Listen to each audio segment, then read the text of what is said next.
പ്രശസ്തമായ ഹിംഗ്ലാജ് മാതാക്ഷേത്രം ഏത് രാജ്യത്താണ് സ്ഥിതി ചെയ്യുന്നത്? പാകിസ്ഥാൻ. പാകിസ്ഥാനിലെ ബലൂചിസ്ഥാൻ പ്രവിശ്യയിൽ സ്ഥിതി ചെയ്യുന്ന ഒരു പ്രധാന ഹിന്ദു തീർത്ഥാടന കേന്ദ്രമാണ് ഹിംഗ്ലാജ് മാതാക്ഷേത്രം. സതീദേവിയുടെ ശക്തിപീഠങ്ങളിൽ ഒന്നായി ഇത് കണക്കാക്കപ്പെടുന്നു. എല്ലാ വർഷവും ആയിരക്കണക്കിന് തീർത്ഥാടകർ ഇവിടെ സന്ദർശനം നടത്തുന്നു. ഒരു സ്തൂപത്തിന്റെ ഘടനയുമായി ബന്ധപ്പെട്ട ഭാഗങ്ങൾ ഏതൊക്കെയാണ്, അല്ലാത്തത് ഏത്? വേദിക, ഛത്ര, ഹാർമിക എന്നിവ ബന്ധപ്പെട്ടവയാണ്, വിമാന ബന്ധപ്പെട്ടതല്ല. സ്തൂപങ്ങൾ ബുദ്ധമത വാസ്തുവിദ്യയിലെ പ്രധാന ഘടനകളാണ്. വേദിക, വേലി, ഛത്ര, കുട, ഹാർമിക, സ്തൂപത്തിനു മുകളിലുള്ള വേലി കെട്ടിയ ഭാഗം എന്നിവ ഒരു സ്തൂപത്തിന്റെ പ്രധാന ഭാഗങ്ങളാണ്. എന്നാൽ വിമാന എന്നത് ദക്ഷിണേന്ത്യൻ ക്ഷേത്രങ്ങളിലെ ഗോപുരത്തിന് സമാനമായ പ്രധാന ഘടനയാണ്, ഇത് സ്തൂപവുമായി ബന്ധപ്പെട്ടതല്ല. ഒരു ജാതി, ഒരു മതം, ഒരു ദൈവം മനുഷ്യന് എന്ന ആശയം മുന്നോട്ടുവെച്ചത് ആര്?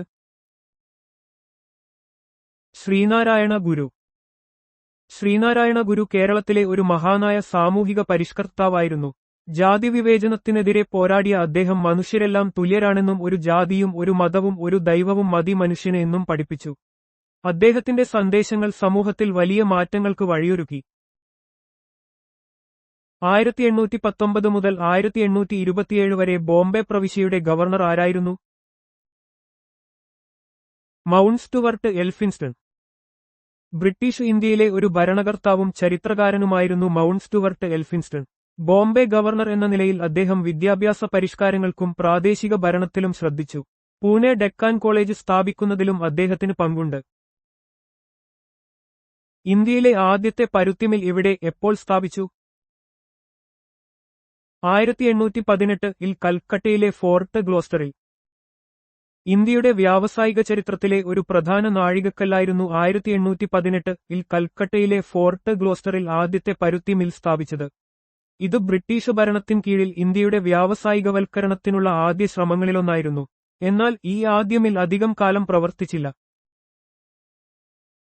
ചെങ്കിസ് ഖാന്റെ നേതൃത്വത്തിലുള്ള മംഗോളിയൻ സൈന്യം ട്രാൻസോക്സിയാനയെ ആക്രമിച്ചത് എപ്പോഴാണ്? 1219 ചെങ്കിസ് ഖാന്റെ നേതൃത്വത്തിലുള്ള മംഗോളിയൻ സാമ്രാജ്യത്തിന്റെ വികാസത്തിലെ ഒരു പ്രധാന സംഭവമാണ് 1219 ട്രാൻസോക്സിയാനയുടെ ആക്രമണം. ഈ ആക്രമണം ഖ്വാറസ്മിയൻ സാമ്രാജ്യത്തിന്റെ പതനത്തിനും മംഗോളിയൻ ശക്തിയുടെ വലിയൊരു ഭാഗത്തേക്ക് വ്യാപിക്കുന്നതിനും കാരണമായി. ഇത് ലോക ചരിത്രത്തിൽ വലിയ സ്വാധീനം ചെലുത്തി. വടക്കേ ഇന്ത്യൻ ക്ഷേത്രവാസ്തുവിദ്യയിൽ ശിഖരം എന്നതുകൊണ്ട് എന്താണ് അർത്ഥമാക്കുന്നത്? ശ്രീകോവിലിനും തൂണുകളോടുകൂടിയ മണ്ഡപങ്ങൾക്കും മുകളിലുള്ള മേൽക്കൂര അഥവാ ഗോപുരം. വടക്കേ ഇന്ത്യൻ ക്ഷേത്രവാസ്തുവിദ്യയിലെ ഒരു പ്രധാന സവിശേഷതയാണ് ശിഖരം. ശ്രീകോവിലിനു മുകളിൽ പടർന്നുയരുന്ന ഗോപുരത്തെയാണ് ശിഖരം എന്ന് പറയുന്നത്.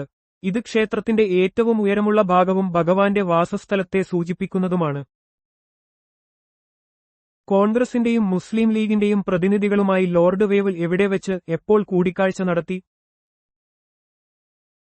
1945 ജൂൺ ജൂലൈ മാസങ്ങളിൽ സിംലയിൽ വെച്ച്. ഇന്ത്യൻ സ്വാതന്ത്ര്യ സമര ചരിത്രത്തിലെ ഒരു പ്രധാന ചർച്ചയായിരുന്നു 1945 സിംലയിൽ വെച്ച് ലോർഡ് വേവൽ കോൺഗ്രസ്, മുസ്ലിം ലീഗ് പ്രതിനിധികളുമായി നടത്തിയ കൂടിക്കാഴ്ച. ഇന്ത്യയുടെ ഭരണഘടനാപരമായ ഭാവിയെക്കുറിച്ചുള്ള ഒരു കരാറിലെത്താനാണ് ഇത് ലക്ഷ്യമിട്ടതെങ്കിലും പാകിസ്ഥാൻ വിഷയത്തിലെ അഭിപ്രായ വ്യത്യാസങ്ങൾ കാരണം ചർച്ചകൾ പരാജയപ്പെട്ടു. ലോർഡ് വേവലിന്റെ ഭരണകാലത്ത് ബോംബെയിൽ നടന്ന പ്രധാന കലാപം ഏതാണ്? നാവിക കലാപം, റോയൽ ഇന്ത്യൻ നേവി കലാപം. 1946 ഫെബ്രുവരിയിൽ നടന്ന റോയൽ ഇന്ത്യൻ നേവി കലാപം അല്ലെങ്കിൽ ബോംബെ നാവിക കലാപം ബ്രിട്ടീഷ് ഭരണത്തിനെതിരായ അവസാനത്തെ പ്രധാന ജനകീയ ചെറുത്തുനിൽപ്പുകളിൽ ഒന്നായിരുന്നു. ഈ കലാപം ബ്രിട്ടീഷ് സർക്കാരിനെ ഇന്ത്യ വിടാനുള്ള തീരുമാനത്തിൽ സ്വാധീനിച്ചു. ലോർഡ് വേവലിന്റെ വൈസ്രോയി പദവിയിലിരിക്കുമ്പോൾ ഇന്ത്യയിലെത്തിയ പ്രധാന ദൗത്യം ഏതാണ്? Cabinet mission. 1946 ഇന്ത്യയിലെത്തിയ ക്യാബിനറ്റ് മിഷൻ ഇന്ത്യക്ക് സ്വാതന്ത്ര്യം നൽകുന്നതിനുള്ള ഒരു പദ്ധതി തയ്യാറാക്കുക എന്ന ലക്ഷ്യത്തോടെയാണ് വന്നത്. ഇന്ത്യയുടെ ഭരണഘടനാപരമായ ഭാവിയെക്കുറിച്ചുള്ള ഒരു സമഗ്രമായ നിർദ്ദേശങ്ങൾ അവർ മുന്നോട്ടുവെച്ചു. ക്യാബിനറ്റ് മിഷൻ നിർദ്ദേശം പ്രഖ്യാപിച്ചത് എപ്പോഴാണ്? 1946 മെയ് 16. ക്യാബിനറ്റ് മിഷൻ 1946 മെയ് 16 അവരുടെ നിർദ്ദേശങ്ങൾ ഔദ്യോഗികമായി പ്രഖ്യാപിച്ചു. ഇത് ബ്രിട്ടീഷ് ഇന്ത്യയെ യൂണിയനായി നിലനിർത്താനും പ്രവിശ്യകളെ 3 ഗ്രൂപ്പുകളായി തിരിക്കാനും ലക്ഷ്യമിട്ടു. എന്നാൽ വിവിധ പാർട്ടികൾക്കിടയിൽ ഈ നിർദ്ദേശങ്ങൾ പൂർണ്ണമായി അംഗീകരിക്കപ്പെട്ടില്ല. മുസ്ലിം ലീഗ് പ്രത്യക്ഷ കർമ്മദിനം ആചരിച്ചത് എപ്പോഴാണ്? 1946 ഓഗസ്റ്റ് 16. ക്യാബിനറ്റ് മിഷൻ പ്ലാൻ പരാജയപ്പെട്ടതിനെ തുടർന്ന് മുസ്ലിം ലീഗ് പാകിസ്ഥാൻ എന്ന ആവശ്യം ഉന്നയിച്ച് 1946 ഓഗസ്റ്റ് 16 പ്രത്യക്ഷ കർമ്മ ദിനം ആചരിച്ചു. ഇത് രാജ്യത്തുടനീളം വലിയ തോതിലുള്ള വർഗീയ കലാപങ്ങൾക്ക് കാരണമായി, പ്രത്യേകിച്ച് കൽക്കട്ടയിൽ. ഭരണഘടനാ നിർമ്മാണ സഭയിലേക്കുള്ള തിരഞ്ഞെടുപ്പ് എന്നാണ് നടന്നത്? 1946 ജൂലൈ. ഇന്ത്യൻ ഭരണഘടന രൂപീകരിക്കുന്നതിനായുള്ള ഭരണഘടനാ നിർമ്മാണ സഭയിലേക്കുള്ള തിരഞ്ഞെടുപ്പ് നടന്നത് 1946 ജൂലൈ മാസത്തിലാണ്. ഈ തിരഞ്ഞെടുപ്പിലൂടെ തിരഞ്ഞെടുക്കപ്പെട്ട അംഗങ്ങളാണ് ഇന്ത്യൻ ഭരണഘടനയ്ക്ക് രൂപം നൽകിയത്. ജവഹർലാൽ നെഹ്റുവിന്റെ നേതൃത്വത്തിൽ ഇന്ത്യയിൽ ഇടക്കാല സർക്കാർ എന്നാണ് രൂപീകരിച്ചത്? 1946 സെപ്റ്റംബർ. ബ്രിട്ടീഷ് ഇന്ത്യയിൽ അധികാരം കൈമാറുന്നതിന് മുന്നോടിയായി ജവഹർലാൽ നെഹ്റുവിന്റെ നേതൃത്വത്തിൽ ഇടക്കാല സർക്കാർ 1946 സെപ്റ്റംബറിൽ രൂപീകരിച്ചു. ഈ സർക്കാർ ഇന്ത്യക്ക് സ്വാതന്ത്ര്യം ലഭിക്കുന്നതുവരെ ഭരണപരമായ ചുമതലകൾ നിർവഹിച്ചു. ഭരണഘടനാ നിർമ്മാണ സഭയുടെ ആദ്യ സമ്മേളനം എന്നാണ് നടന്നത്? 1946 ഡിസംബർ 9. ഇന്ത്യൻ ഭരണഘടനയുടെ രൂപീകരണത്തിനായി ഭരണഘടനാ നിർമ്മാണ സഭയുടെ ആദ്യ സമ്മേളനം 1946 ഡിസംബർ 9 ഡൽഹിയിൽ നടന്നു. ഡോക്ടർ സച്ചിദാനന്ദ സിൻഹയായിരുന്നു സഭയുടെ താൽക്കാലിക അധ്യക്ഷൻ. ബ്രിട്ടീഷ് പ്രധാനമന്ത്രി ആറ്റ്ലി ഇന്ത്യക്ക് സ്വാതന്ത്ര്യം നൽകാനുള്ള താൽപര്യം പ്രഖ്യാപിച്ചത് എന്നാണ്? 1947 ഫെബ്രുവരി 20. ബ്രിട്ടീഷ് പ്രധാനമന്ത്രി ക്ലെമന്റ് ആറ്റ്ലി ബ്രിട്ടീഷ് ഭരണം 1948 ജൂണിനകം ഇന്ത്യയിൽ അവസാനിപ്പിക്കുമെന്ന പ്രഖ്യാപനം നടത്തിയത് 1947 ഫെബ്രുവരി 20 ഈ പ്രഖ്യാപനം ഇന്ത്യയുടെ സ്വാതന്ത്ര്യത്തിലേക്കുള്ള നിർണായക ചുവടുവപ്പായിരുന്നു. ഇന്ത്യക്കും പാകിസ്ഥാനുമിടയിൽ അതിരുകൾ നിർണയിക്കാൻ രൂപീകരിച്ച കമ്മീഷൻ ഏതായിരുന്നു?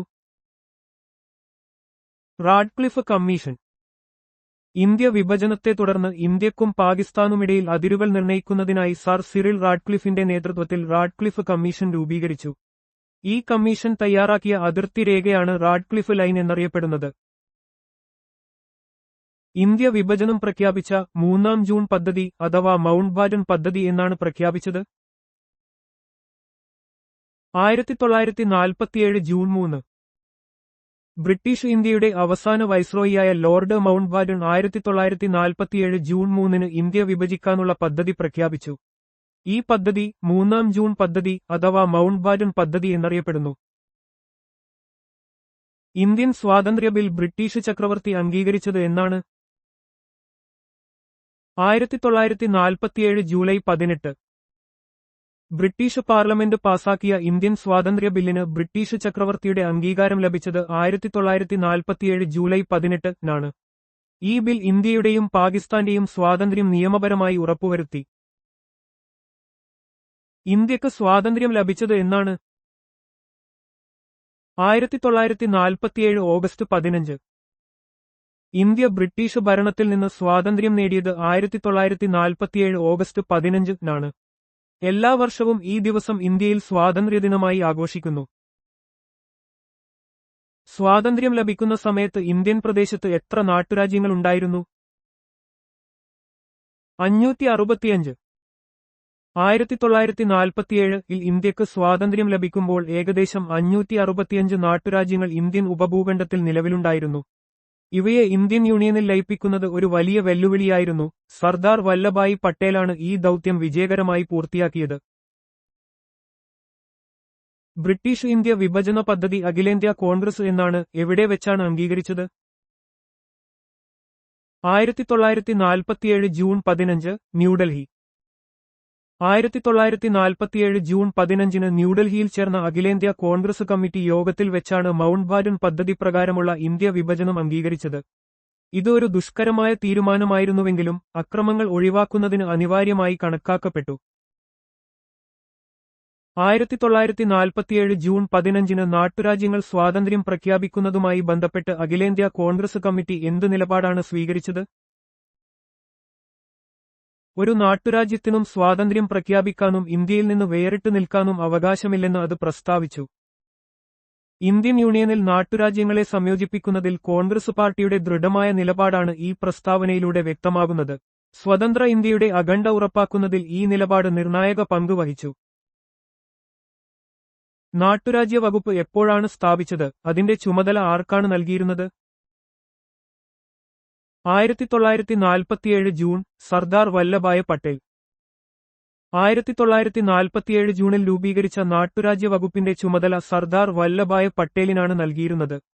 സ്വതന്ത്ര ഇന്ത്യയിൽ നാട്ടുരാജ്യങ്ങളെ ലയിപ്പിക്കുന്ന പ്രക്രിയയുടെ സുഗമമായ നടത്തിപ്പ് ഉറപ്പാക്കുക എന്നതായിരുന്നു ഈ വകുപ്പിന്റെ പ്രധാന ലക്ഷ്യം.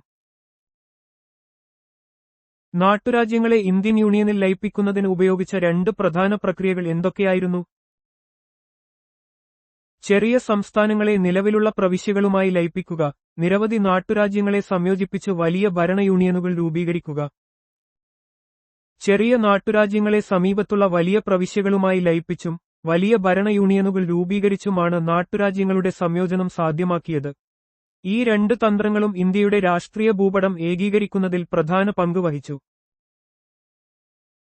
നാട്ടുരാജ്യങ്ങളുടെ സംയോജന സമയത്ത് രൂപീകരിച്ച ചില വലിയ ഭരണ യൂണിയനുകളുടെ പേരുകൾ പറയുക. കത്തിയവാർ സൗരാഷ്ട്ര ഐക്യ സംസ്ഥാനം, മത്സ്യ ഐക്യ സംസ്ഥാനം, രാജസ്ഥാൻ ഐക്യ സംസ്ഥാനം, വിന്ധ്യപ്രദേശ് ഐക്യ സംസ്ഥാനം, Patiala and east Punjab States union PEPSU. നാട്ടുരാജ്യങ്ങളുടെ സംയോജനത്തിന്റെ ഭാഗമായി സൗരാഷ്ട്ര, മത്സ്യ, രാജസ്ഥാൻ, വിന്ധ്യപ്രദേശ്, PEPSU തുടങ്ങിയ വലിയ ഭരണ യൂണിയനുകൾ രൂപീകരിച്ചു. ഈ യൂണിയനുകൾ പിന്നീട് ഇന്ത്യൻ സംസ്ഥാനങ്ങളുടെ രൂപീകരണത്തിന് വഴിയൊരുക്കി. ജുനഗഡ് നാട്ടുരാജ്യം ഇന്ത്യൻ യൂണിയനിൽ എങ്ങനെയാണ് ലയിപ്പിച്ചത്? 1948 ഫെബ്രുവരിയിൽ ഒരു ജനഹിത പരിശോധന നടത്തി. ജുനഗഡ് നാട്ടുരാജ്യം പാകിസ്ഥാനിൽ ചേരാൻ താൽപര്യം പ്രകടിപ്പിച്ചെങ്കിലും ജനസംഖ്യയുടെ ഭൂരിഭാഗവും ഇന്ത്യയോടൊപ്പം ചേരാൻ ആഗ്രഹിച്ചു. ഇതിനെ തുടർന്ന് 1948 ഫെബ്രുവരിയിൽ ഒരു ജനഹിത പരിശോധന നടത്തി, അതിലൂടെ ജുനഗഡിനെ ഇന്ത്യൻ യൂണിയനിൽ ലയിപ്പിച്ചു. സ്വാതന്ത്ര്യാനന്തരം ഇന്ത്യയിലെ ഏറ്റവും വലിയ നാട്ടുരാജ്യം ഏതായിരുന്നു? ഹൈദരാബാദ്. ഹൈദരാബാദ് ഇന്ത്യൻ യൂണിയനിൽ ലയിക്കുന്നതിനു മുമ്പ് ഇന്ത്യയിലെ ഏറ്റവും വലിയതും സമ്പന്നവുമായ നാട്ടുരാജ്യമായിരുന്നു. വിസ്തൃതിയിലും ജനസംഖ്യയിലും ഇത് വളരെ വലുതായിരുന്നു. വടക്കൻ അറ്റ്ലാന്റിക് സമുദ്രത്തിലെ ഏത് ദ്വീപാണ് എമറാൾഡ് ഐൽ എന്നറിയപ്പെടുന്നത്? അയർലൻഡ്. അയർലൻഡിന്റെ സമൃദ്ധമായ പച്ചപ്പ് നിറഞ്ഞ ഭൂപ്രകൃതിയും ഈർപ്പമുള്ള കാലാവസ്ഥയുമാണ് ഇതിന് എമറാൾഡ് ഐൽ എന്ന വിളിപ്പേര് നേടിക്കൊടുത്തത്. സെൽറ്റിക് സംസ്കാരത്തിനും മനോഹരമായ പ്രകൃതി ദൃശ്യങ്ങൾക്കും ഇത് പ്രശസ്തമാണ്. ലോകത്തിലെ രണ്ടാമത്തെ വലിയ ദ്വീപും തെക്ക് പടിഞ്ഞാറൻ പസഫിക് സമുദ്രത്തിൽ സ്ഥിതി ചെയ്യുന്നതുമായ ദ്വീപ് ഏതാണ്? New Guinea. ന്യൂ ഗിനിയ ഇന്തോനേഷ്യയ്ക്കും പാപ്പുവ ന്യൂ ഗിനിയയ്ക്കും ഇടയിലായി സ്ഥിതി ചെയ്യുന്നു. ഉയർന്ന പർവ്വതനിരകളും ഇടതൂർന്ന മഴക്കാടുകളും ഈ ദ്വീപിന്റെ പ്രത്യേകതകളാണ്. ലോകത്തിലെ ഏറ്റവും വൈവിധ്യമാർന്ന ജൈവവൈവിധ്യമുള്ള പ്രദേശങ്ങളിൽ ഒന്നാണിത്. പശ്ചിമ പസഫിക് സമുദ്രത്തിൽ സ്ഥിതി ചെയ്യുന്നതും ഫിലിപ്പീൻസിന്റെ ഭാഗമായതുമായ പ്രധാന ദ്വീപ് ഏതാണ്? ലുസോൺ ദ്വീപ്. ഫിലിപ്പീൻസിലെ ഏറ്റവും വലിയ ദ്വീപും രാജ്യത്തിന്റെ തലസ്ഥാനമായ മനില സ്ഥിതി ചെയ്യുന്നതും ലുസോൺ ദ്വീപിലാണ്. ഇത് ഫിലിപ്പീൻസിന്റെ സാമ്പത്തിക, രാഷ്ട്രീയ, സാംസ്കാരിക കേന്ദ്രമാണ്. വടക്ക് പടിഞ്ഞാറൻ പസഫിക് സമുദ്രത്തിൽ സ്ഥിതി ചെയ്യുന്ന ജപ്പാനിലെ ഏറ്റവും വലിയ ദ്വീപ് ഏതാണ്? Honshu, Japan. ജപ്പാനിലെ 4 പ്രധാന ദ്വീപുകളിൽ ഏറ്റവും വലുതാണ് ഹോൺഷു. ടോക്കിയോ, ഒസാക്ക, ക്യോട്ടോ തുടങ്ങിയ പ്രധാന നഗരങ്ങൾ ഈ ദ്വീപിലാണ് സ്ഥിതി ചെയ്യുന്നത്. ജപ്പാനിലെ ഭൂരിഭാഗം ജനങ്ങളും ഇവിടെ വസിക്കുന്നു. തെക്ക് പടിഞ്ഞാറൻ പസഫിക് സമുദ്രത്തിൽ സ്ഥിതി ചെയ്യുന്ന ന്യൂസിലൻഡിലെ 2 പ്രധാന ദ്വീപുകളിൽ വലുതേതാണ്? സൗത്ത് ഐലൻഡ്, ന്യൂസിലൻഡ്. ന്യൂസിലൻഡിലെ സൗത്ത് ഐലൻഡ് നോർത്ത് ഐലൻഡിനേക്കാൾ വലുതാണ്. ഡെൻസിറ്റ് ആൽപ്സ് പർവ്വതനിരകളും ഫിയോർഡുകളും ഉൾപ്പെടെ മനോഹരമായ പ്രകൃതി ദൃശ്യങ്ങൾക്ക് ഇത് പേരുകേട്ടതാണ്. മൗണ്ട് കുക്ക് ഈ ദ്വീപിലാണ് സ്ഥിതി ചെയ്യുന്നത്. ഭൂമിയുടെ അന്തരീക്ഷത്തിൽ ഓക്സിജന്റെ എത്ര ശതമാനമാണ് ഉള്ളത്? ഏകദേശം 20.95%. ഭൂമിയുടെ അന്തരീക്ഷത്തിൽ ഏകദേശം 21% ഓക്സിജൻ അടങ്ങിയിരിക്കുന്നു. ജീവജാലങ്ങളുടെ നിലനിൽപ്പിനും ശ്വാസമെടുക്കുന്നതിനും ജ്വലന പ്രക്രിയകൾക്കും ഓക്സിജൻ അത്യന്താപേക്ഷിതമാണ്. ഇത് ജീവന്റെ നിലനിൽപ്പിന് അടിസ്ഥാനപരമായ വാതകമാണ്. ഭൂമിയുടെ അന്തരീക്ഷത്തിലെ മൂന്നാമത്തെ ഏറ്റവും കൂടുതൽ അളവിലുള്ള വാതകം ഏതാണ്? ആർഗൺ. ഭൂമിയുടെ അന്തരീക്ഷത്തിൽ ഏകദേശം 0.93% ആർഗൺ അടങ്ങിയിരിക്കുന്നു. ഇത് ഒരു ഉത്കൃഷ്ട വാതകമാണ്, നോബൽ ഗ്യാസ്, കൂടാതെ രാസപരമായി നിഷ്ക്രിയവുമാണ്. ആർഗൺ പ്രധാനമായും വ്യാവസായിക ആവശ്യങ്ങൾക്കായി ഉപയോഗിക്കുന്നു. ഭൂമിയുടെ അന്തരീക്ഷത്തിൽ കാർബൺ ഡൈ ഓക്സൈഡിന്റെ ഏകദേശ ശതമാനം എത്രയാണ്? ഏകദേശം 0.04%. അന്തരീക്ഷത്തിൽ കാർബൺ ഡൈ ഓക്സൈഡിന്റെ അളവ് ഏകദേശം 0.04%. ഈ അളവ് കുറവാണെങ്കിലും ഹരിതഗൃഹ പ്രഭാവത്തിന് ഇത് പ്രധാന പങ്ക് വഹിക്കുന്നു. കാലാവസ്ഥാ വ്യതിയാനത്തിൽ കാർബൺ ഡൈ ഓക്സൈഡിന് വലിയ പ്രാധാന്യമുണ്ട്. Bhabha atomic research centre (BARC) എവിടെയാണ് സ്ഥിതി ചെയ്യുന്നത്? Trombay, Mumbai, Maharashtra. Bhabha atomic research centre (BARC) ഇന്ത്യയുടെ ആണവോർജ്ജ പരിപാടിയുടെ അടിസ്ഥാന ശിലയാണ്. ആണവ ഗവേഷണം, ആണവോർജ്ജം, ആണവ സുരക്ഷ തുടങ്ങിയ മേഖലകളിൽ ഇത് പ്രവർത്തിക്കുന്നു. മഹാരാഷ്ട്രയിലെ മുംബൈക്കടുത്തുള്ള ട്രോംബെയിലാണ് ഈ പ്രമുഖ സ്ഥാപനം സ്ഥിതി ചെയ്യുന്നത്. നാഷണൽ മെറ്റലർജിക്കൽ ലബോറട്ടറി (NML) എവിടെയാണ് സ്ഥിതി ചെയ്യുന്നത്? Jamshedpur, Jharkhand. National metallurgical laboratory (NML) ലോഹശാസ്ത്ര ഗവേഷണങ്ങളിൽ ശ്രദ്ധ കേന്ദ്രീകരിക്കുന്ന ഒരു സ്ഥാപനമാണ്. ലോഹങ്ങൾ, അലോയ്കൾ, മെറ്റീരിയൽ സയൻസ് തുടങ്ങിയ വിഷയങ്ങളിൽ ഇത് പഠനം നടത്തുന്നു. ജാർഖണ്ഡിലെ ജംഷഡ്പൂരിലാണ് ഈ സ്ഥാപനം സ്ഥിതി ചെയ്യുന്നത്. സെൻട്രൽ അഗ്രിമാർക്ക് ലബോറട്ടറി എവിടെയാണ് സ്ഥിതി ചെയ്യുന്നത്? നാഗ്പൂർ, മഹാരാഷ്ട്ര. സെൻട്രൽ അഗ്രിമാർക്ക് ലബോറട്ടറി കാർഷിക ഉൽപ്പന്നങ്ങളുടെ ഗുണനിലവാരം പരിശോധിക്കുന്നതിനും AGMARK മുദ്ര നൽകുന്നതിനും ചുമതലപ്പെട്ട സ്ഥാപനമാണ്. ഇത് ഇന്ത്യയിലെ കാർഷികോൽപ്പന്നങ്ങളുടെ മാനദണ്ഡങ്ങൾ ഉറപ്പാക്കുന്നു. മഹാരാഷ്ട്രയിലെ നാഗ്പൂരിലാണ് ഇത് സ്ഥിതി ചെയ്യുന്നത്. Indian Institute of Sugarcane Research (IISR) എവിടെയാണ് സ്ഥിതി ചെയ്യുന്നത്? Lucknow, Uttar Pradesh. Indian Institute of Sugarcane Research (IISR) കരിമ്പ് കൃഷി, ഉൽപ്പാദനം, സംസ്കരണം എന്നിവയുമായി ബന്ധപ്പെട്ട ഗവേഷണങ്ങൾക്ക് നേതൃത്വം നൽകുന്നു. ഉത്തർപ്രദേശിലെ ലക്നൌവിലാണ് ഈ സ്ഥാപനം സ്ഥിതി ചെയ്യുന്നത്. ഇത് ഇന്ത്യൻ കൗൺസിൽ ഓഫ് അഗ്രികൾച്ചറൽ റിസർച്ചിന്റെ (ICAR) കീഴിൽ പ്രവർത്തിക്കുന്നു. രാമൻ റിസർച്ച് ഇൻസ്റ്റിറ്റ്യൂട്ട് (RRI) എവിടെയാണ് സ്ഥിതി ചെയ്യുന്നത്? ബംഗളൂരു, കർണാടക. 1948-ൽ സർ CV രാമൻ സ്ഥാപിച്ച പ്രശസ്തമായ ഒരു ശാസ്ത്ര ഗവേഷണ സ്ഥാപനമാണ് രാമൻ റിസർച്ച് ഇൻസ്റ്റിറ്റ്യൂട്ട് (RRI). ഭൗതികശാസ്ത്രത്തിലെ വിവിധ മേഖലകളിൽ, പ്രത്യേകിച്ച് ജ്യോതിശാസ്ത്രം, പ്രപഞ്ചശാസ്ത്രം, കരപദാർത്ഥ ഭൗതികശാസ്ത്രം തുടങ്ങിയവയിൽ ഇത് ഗവേഷണം നടത്തുന്നു. ബംഗളൂരുവിലാണ് ഇതിന്റെ ആസ്ഥാനം. താഴെ പറയുന്നവയിൽ ഏതൊക്കെ രാജ്യങ്ങളിലൂടെയാണ് ഭൂമധ്യരേഖ കടന്നുപോകുന്നത്? ഉഗാണ്ട, കെനിയ, സൊമാലിയ, മാലിദ്വീപ്, Indonesia, Kiribati, Ecuador, Colombia, Brazil. ഭൂമധ്യരേഖ 3 പ്രധാന ഭൂഖണ്ഡങ്ങളിലൂടെയും 3 പ്രധാന സമുദ്രങ്ങളിലൂടെയും കടന്നുപോകുന്നു. ആകെ 13 രാജ്യങ്ങളിലൂടെയാണ് ഇത് കടന്നുപോകുന്നത്. ഈ പ്രദേശങ്ങളിൽ ഉയർന്ന താപനിലയും ധാരാളം മഴയും ലഭിക്കുന്നതിനാൽ പ്രത്യേക സസ്യജന്തുജാലങ്ങളെ കാണാം. ഓരോ ഡിഗ്രി അക്ഷാംശങ്ങൾ തമ്മിലുള്ള ഏകദേശ ദൂരം എത്രയാണ്? ഏകദേശം 111 കിലോമീറ്റർ അല്ലെങ്കിൽ 69 മൈൽ. ഭൂമധ്യരേഖയിൽ നിന്ന് ധ്രുവങ്ങളിലേക്ക് പോകുമ്പോൾ ഭൂമിയുടെ ആകൃതിയിൽ വരുന്ന നേരിയ വ്യത്യാസം കാരണം ഓരോ ഡിഗ്രി അക്ഷാംശങ്ങൾ തമ്മിലുള്ള ദൂരത്തിൽ ചെറിയ വ്യതിയാനം ഉണ്ടാകാം. എന്നാൽ ഒരു ശരാശരി കണക്കനുസരിച്ച് ഇത് ഏകദേശം 111 കിലോമീറ്ററാണ്.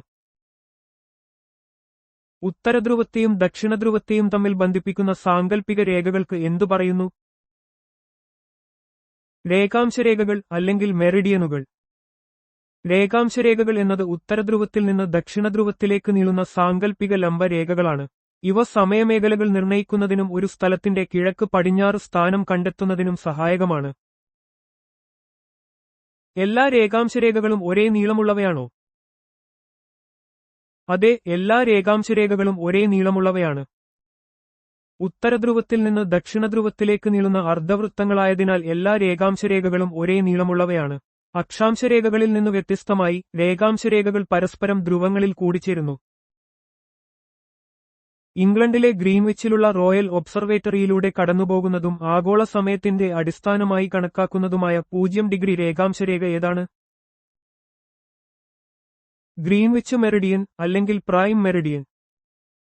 പ്രൈം മെറിഡിയൻ എന്നത് 0 ഡിഗ്രി രേഖാംശമാണ്. ഇത് ലോകമെമ്പാടുമുള്ള സമയമേഖലകൾക്ക് അടിസ്ഥാനമായി വർത്തിക്കുന്നു. 1884-ൽ വാഷിംഗ്ടൺ DC-യിൽ നടന്ന അന്താരാഷ്ട്ര മെറിഡിയൻ കോൺഫറൻസിലാണ് ഇത് ആഗോള മാനദണ്ഡമായി അംഗീകരിച്ചത്. പ്രൈം മെറിഡിയൻ കടന്നുപോകുന്ന രാജ്യങ്ങൾ ഏതെല്ലാം? United Kingdom, France, Spain, Algeria, Mali, Burkina Faso, Togo, Ghana, Antarctica എന്നിവ.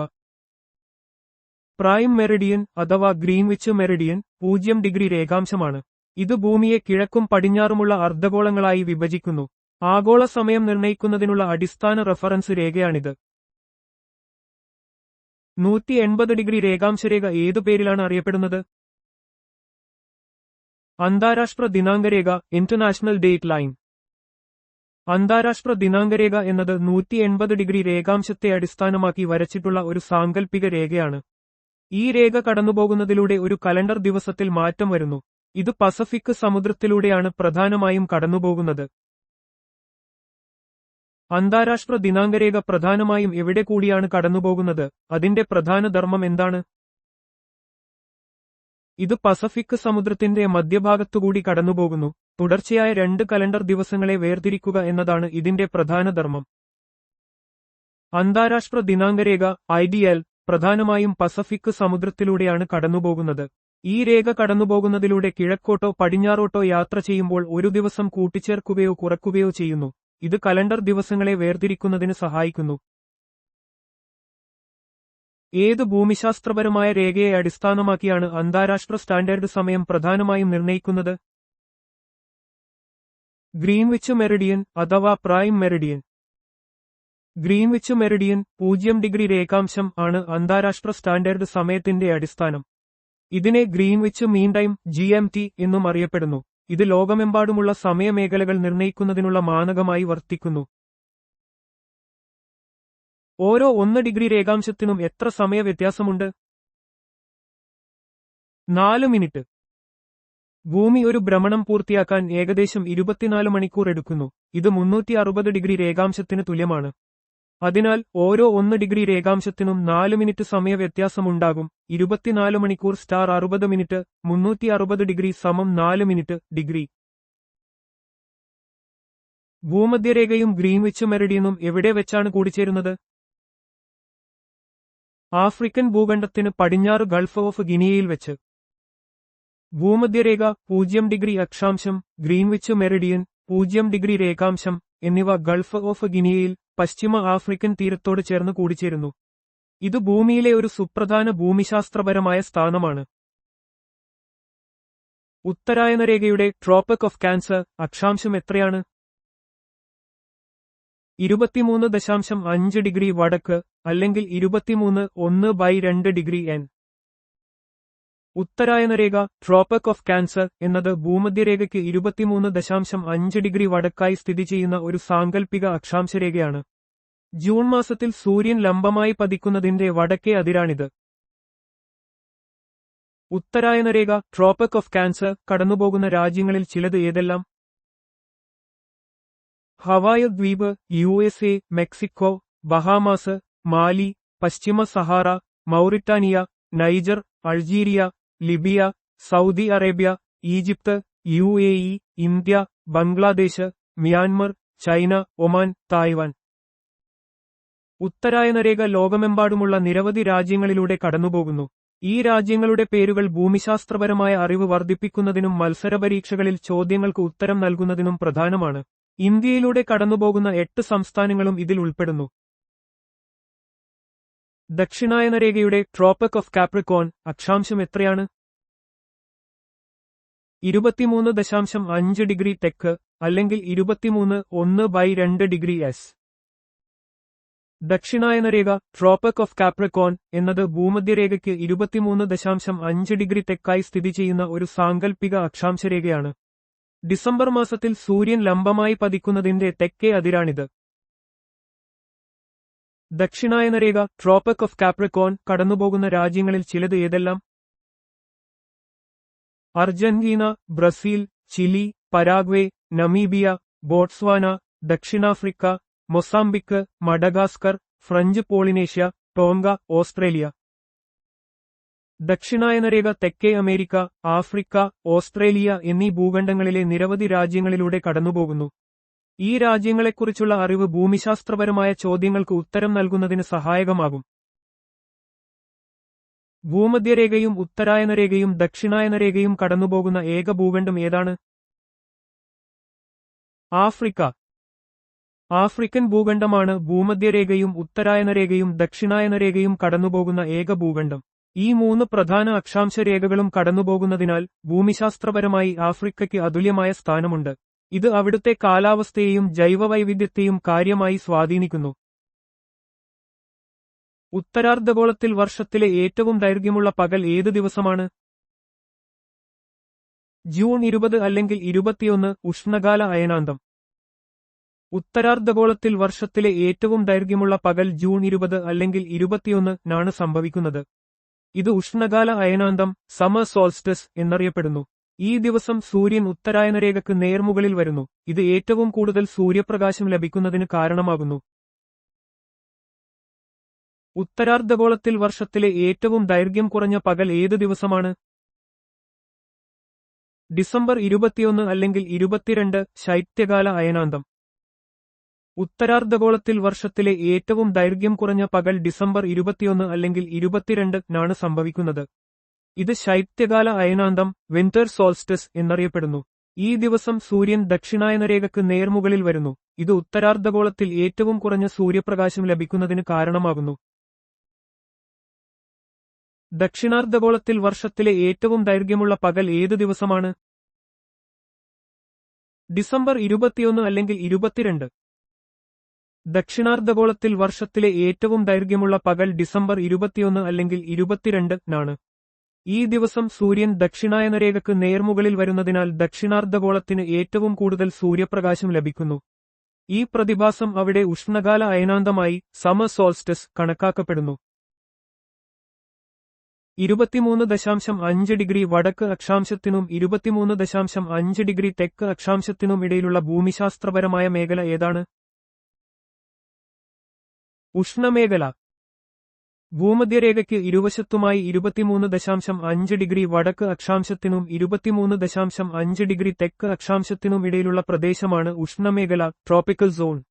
ഈ മേഖലയിൽ സൂര്യരശ്മികൾ വർഷത്തിൽ ഒരിക്കലെങ്കിലും ലംബമായി പതിക്കുന്നതിനാൽ ഉയർന്ന താപനില അനുഭവപ്പെടുന്നു. ഈ പ്രദേശത്തെ സസ്യജന്തുജാലങ്ങൾക്ക് അതുല്യമായ പ്രത്യേകതകളുണ്ട്.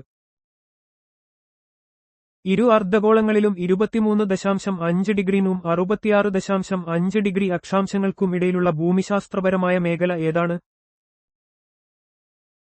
മിതശീതോഷ്ണമേഖല. ഇരു അർദ്ധഗോളങ്ങളിലും 23.5 ഡിഗ്രിനും 66.5 ഡിഗ്രി അക്ഷാംശങ്ങൾക്കുമിടയിലുള്ള പ്രദേശമാണ് മിതശീതോഷ്ണമേഖല ടെമ്പറേറ്റ് സോൺ. ഈ മേഖലയിൽ ഉഷ്ണമേഖലയേക്കാൾ കുറഞ്ഞ താപനിലയും ധ്രുവമേഖലയേക്കാൾ ഉയർന്ന താപനിലയും അനുഭവപ്പെടുന്നു. ഇവിടത്തെ കാലാവസ്ഥാ വ്യതിയാനങ്ങൾ വ്യക്തമായി അനുഭവവേദ്യമാകുന്ന ഒന്നാണ്. ഇരു അർദ്ധഗോളങ്ങളിലും 66.5 ഡിഗ്രിനും 90 ഡിഗ്രി അക്ഷാംശങ്ങൾക്കുമിടയിലുള്ള ഭൂമിശാസ്ത്രപരമായ മേഖല ഏതാണ്? ശീതമേഖല ധ്രുവമേഖല. ഇരു അർദ്ധഗോളങ്ങളിലും 66.5 ഡിഗ്രിനും 90 ഡിഗ്രി അക്ഷാംശങ്ങൾക്കുമിടയിലുള്ള പ്രദേശമാണ് ശീതമേഖല അഥവാ ധ്രുവമേഖല ഫ്രിജിഡ് പോളർ സോൺ. ഈ മേഖലയിൽ സൂര്യരശ്മികൾ വളരെ ചരിഞ്ഞുമാത്രം പതിക്കുന്നതിനാൽ വർഷം മുഴുവൻ അതിശൈത്യം അനുഭവപ്പെടുന്നു. ഇവിടെ 6 മാസം പകലും 6 മാസം രാത്രിയും എന്ന പ്രതിഭാസവും കാണാം. Central Leather Research Institute CLRI എവിടെയാണ് സ്ഥിതി ചെയ്യുന്നത്? ചെന്നൈ, തമിഴ്നാട്. തുകൽ വ്യവസായവുമായി ബന്ധപ്പെട്ട ഗവേഷണങ്ങൾക്കും വികസനത്തിനും ഊന്നൽ നൽകുന്ന ഇന്ത്യയിലെ പ്രമുഖ സ്ഥാപനങ്ങളിലൊന്നാണ് Central Leather Research Institute CLRI. Council of Scientific and Industrial റിസർച്ചിന്റെ CSIR കീഴിൽ പ്രവർത്തിക്കുന്ന ഈ സ്ഥാപനം ചെന്നൈയിലാണ് സ്ഥിതി ചെയ്യുന്നത്. തുകൽ ഉൽപ്പാദനത്തിന്റെ കാര്യക്ഷമതയും പാരിസ്ഥിതിക സുസ്ഥിരതയും വർദ്ധിപ്പിക്കുന്നതിൽ ഇത് പ്രധാന പങ്ക് വഹിക്കുന്നു. ഉത്തരാർദ്ധഗോളത്തിൽ വസന്തകാല വിഷുവും എപ്പോഴാണ് സംഭവിക്കുന്നത്? മാർച്ച് 21. ഉത്തരാർദ്ധഗോളത്തിൽ വസന്തകാല വിഷുവം സ്പ്രിംഗ് എക്വിനോക്സ് മാർച്ച് 21-നാണ് സംഭവിക്കുന്നത്. ഈ ദിവസം ഭൂമധ്യരേഖയിൽ സൂര്യരശ്മികൾ ലംബമായി പതിക്കുന്നു. തന്മൂലം പകലിനും രാത്രിക്കും ഏകദേശം തുല്യമായ ദൈർഘ്യം അനുഭവപ്പെടുന്നു. ഈ പ്രതിഭാസം വേനൽക്കാലത്തിലേക്കുള്ള മാറ്റത്തെ അടയാളപ്പെടുത്തുന്നു. ഉത്തരാർദ്ധഗോളത്തിൽ ശരത്കാല വിഷുവും എപ്പോഴാണ് സംഭവിക്കുന്നത്? സെപ്റ്റംബർ 23. ഉത്തരാർദ്ധഗോളത്തിൽ ശരത്കാല വിഷുവം ഓട്ടം എക്വിനോക്സ് സെപ്റ്റംബർ 23-നാണ് സംഭവിക്കുന്നത്. ഈ ദിവസം ഭൂമധ്യരേഖയിൽ സൂര്യരശ്മികൾ ലംബമായി പതിക്കുന്നു. തന്മൂലം പകലിനും രാത്രിക്കും ഏകദേശം തുല്യമായ ദൈർഘ്യം അനുഭവപ്പെടുന്നു. ഈ പ്രതിഭാസം ശൈത്യകാലത്തിലേക്കുള്ള മാറ്റത്തെ സൂചിപ്പിക്കുന്നു. ഏത് ആകാശീയ വിന്യാസ സാഹചര്യങ്ങളിലാണ് സൂര്യഗ്രഹണം സംഭവിക്കുന്നത്?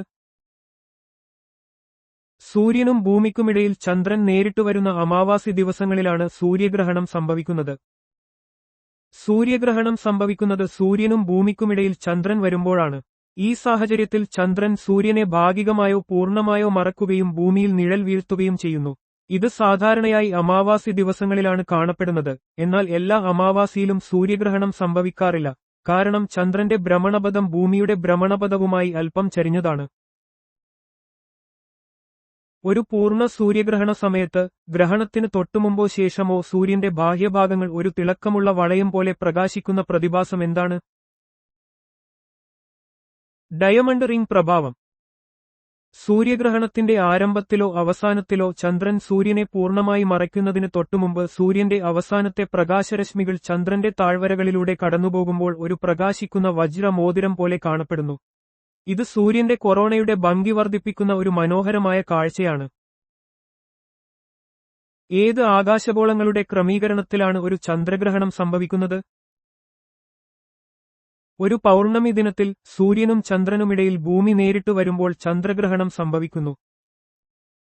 ചന്ദ്രഗ്രഹണം സംഭവിക്കുന്നത് സൂര്യനും ചന്ദ്രനുമിടയിൽ ഭൂമി വരുമ്പോഴാണ്. ഈ സാഹചര്യത്തിൽ ഭൂമിയുടെ നിഴൽ ചന്ദ്രനിൽ പതിക്കുകയും ചന്ദ്രനെ ഇരുണ്ടതാക്കുകയും ചെയ്യുന്നു. ഇത് എപ്പോഴും പൗർണമി ദിനങ്ങളിലാണ് സംഭവിക്കുന്നത്. ഭൂമിയുടെ ഭ്രമണം എങ്ങനെയാണ് നിർവചിക്കപ്പെടുന്നത്? ഭൂമിയുടെ അച്ചുതണ്ടിൽ പടിഞ്ഞാറ് നിന്ന് കിഴക്കോട്ടുള്ള അതിന്റെ കറങ്ങുന്ന ചലനമായാണ് ഭൂമിയുടെ ഭ്രമണം നിർവചിക്കപ്പെടുന്നത്. ഭൂമി അതിന്റെ അച്ചുതണ്ടിൽ സ്വയം കറങ്ങുന്ന പ്രതിഭാസമാണ് ഭ്രമണം എന്ന് പറയുന്നത്. ഇത് പടിഞ്ഞാറ് നിന്ന് കിഴക്കോട്ടാണ് നടക്കുന്നത്. ഈ ഭ്രമണമാണ് ദിനരാത്രങ്ങൾക്ക് കാരണമാകുന്നത്. ഭൂമിക്ക് അതിന്റെ അച്ചുതണ്ടിൽ ഒരു പൂർണ്ണ ഭ്രമണം പൂർത്തിയാക്കാൻ എത്ര സമയമെടുക്കും? ഏകദേശം 24 മണിക്കൂർ. ഭൂമി അതിന്റെ അച്ചുതണ്ടിൽ ഒരു പൂർണ്ണ ഭ്രമണം പൂർത്തിയാക്കാൻ ഏകദേശം 24 മണിക്കൂർ എടുക്കുന്നു. ഈ സമയദൈർഘ്യമാണ് ഒരു ദിവസമായി കണക്കാക്കപ്പെടുന്നത്. ഇത് ദിനരാത്രങ്ങൾ മാറുന്നതിന് കാരണമാകുന്നു. ഭൂമിയുടെ ഭ്രമണത്തിന്റെ പ്രധാന ഫലങ്ങൾ എന്തൊക്കെയാണ്? ഭൂമിയുടെ ഭ്രമണം ദിനരാത്രങ്ങളുടെ മാറ്റത്തിനും വേലിയേറ്റങ്ങളെ സ്വാധീനിക്കാനും കാറ്റുകളുടെയും സമുദ്രജലപ്രവാഹങ്ങളുടെയും ദിശ വ്യതിചലിപ്പിക്കാനും കോറിയോലിസ് പ്രഭാവം ഭൂമിയുടെ അണ്ഡാകൃതിയിലുള്ള രൂപത്തിനും കാരണമാകുന്നു.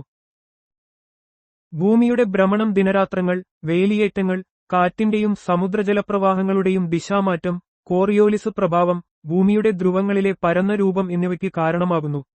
ഇത് ഭൂമിശാസ്ത്രപരമായും കാലാവസ്ഥാപരമായും വളരെ പ്രധാനപ്പെട്ട ഒരു പ്രതിഭാസമാണ്. ഭൂമിയുടെ പരിക്രമണം എങ്ങനെയാണ് നിർവചിക്കപ്പെടുന്നത്? ഭൂമി സൂര്യനെ ഒരു ദീർഘവൃത്താകാര ഭ്രമണപഥത്തിൽ ചുറ്റിക്കറങ്ങുന്നതിനെയാണ് ഭൂമിയുടെ പരിക്രമണം എന്ന് നിർവചിക്കുന്നത്.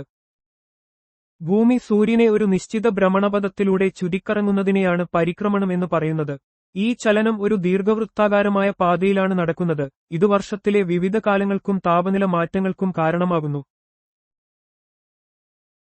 ഭൂമിക്ക് സൂര്യനെ ഒരു പൂർണ്ണ പരിക്രമണം പൂർത്തിയാക്കാൻ എത്ര സമയമെടുക്കും? ഏകദേശം 365 1/4 ദിവസങ്ങൾ.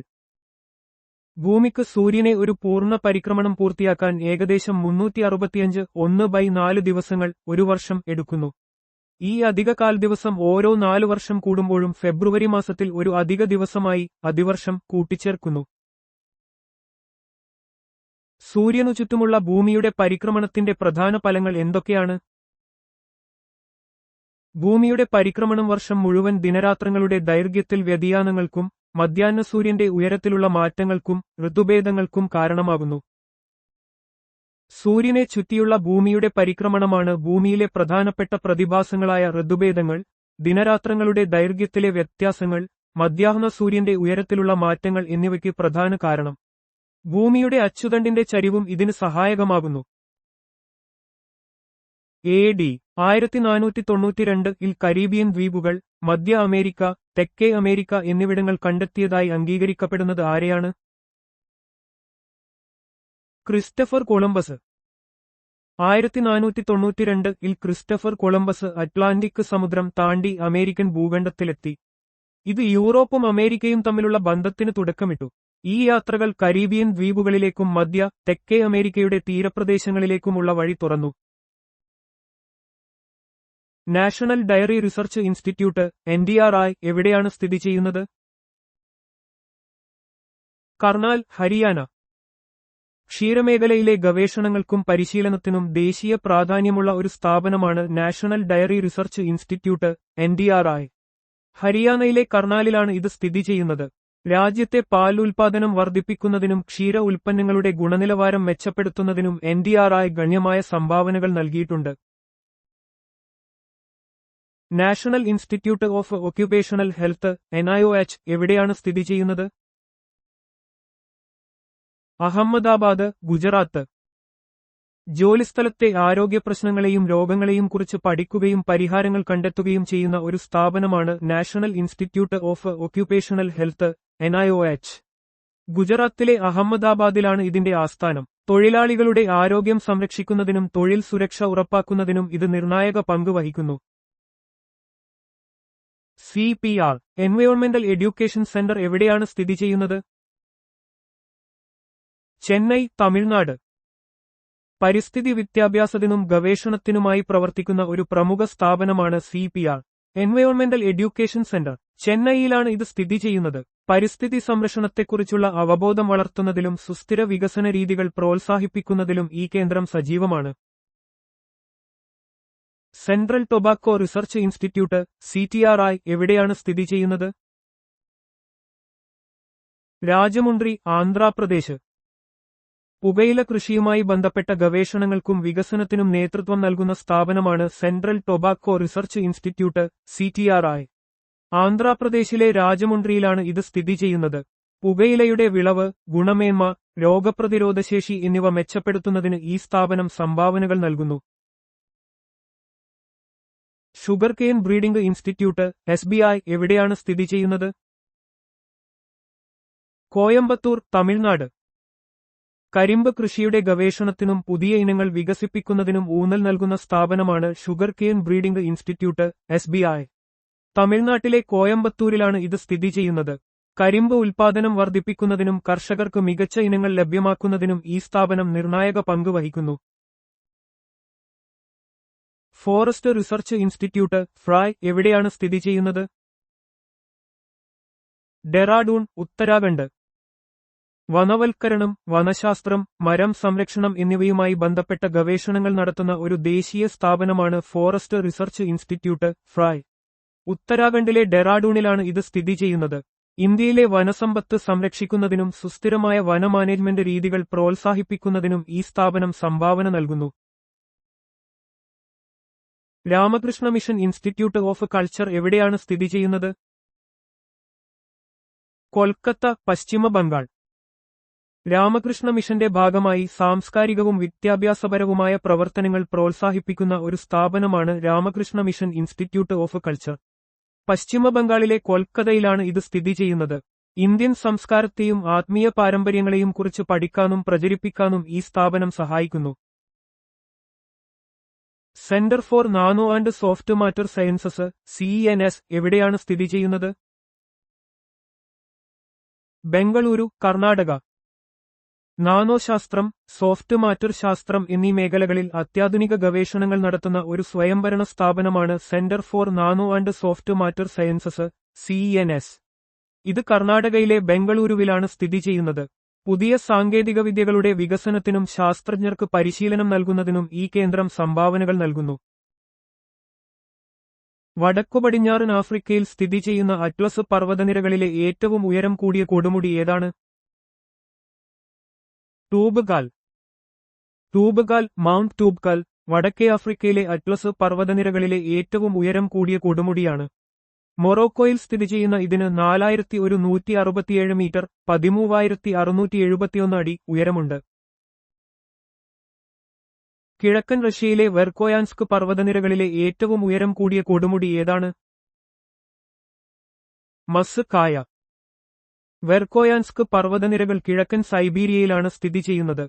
മസ് കായ ഈ നിരകളിലെ ഏറ്റവും ഉയർന്ന കൊടുമുടിയും സൈബീരിയയിലെ ഏറ്റവും തണുപ്പുള്ള പ്രദേശങ്ങളിൽ ഒന്നുമാണ്. ഈ പ്രദേശം അതിന്റെ തീവ്രമായ കാലാവസ്ഥയ്ക്ക് പേരുകേട്ടതാണ്. പശ്ചിമ ഇന്ത്യയിലെ പശ്ചിമഘട്ടത്തിലെ ഏറ്റവും ഉയരം കൂടിയ കൊടുമുടി ഏതാണ്? ആനമുടി. ആനമുടി കേരളത്തിലെ ഇടുക്കി ജില്ലയിൽ സ്ഥിതി ചെയ്യുന്ന പശ്ചിമഘട്ടത്തിലെയും ദക്ഷിണേന്ത്യയിലെയും ഏറ്റവും ഉയരം കൂടിയ കൊടുമുടിയാണ്. സമുദ്രനിരപ്പിൽ നിന്ന് ഏകദേശം 2695 മീറ്റർ ഉയരമുണ്ട് ഇതിന്. ഇത് ഒരു പ്രധാന ജൈവവൈവിധ്യ മേഖലയുടെ ഭാഗമാണ്. മെക്സിക്കോയിലെ സിയറ മാഡ്രെ ഓറിയന്റൽ പർവ്വതനിരകളിലെ ഏറ്റവും ഉയരം കൂടിയ കൊടുമുടി ഏതാണ്? പൊട്ടോസി. സിയറ മാഡ്രെ ഓറിയന്റൽ പർവ്വതനിരകൾ മെക്സിക്കോയുടെ കിഴക്കൻ ഭാഗത്തുകൂടി വ്യാപിച്ചുകിടക്കുന്നു.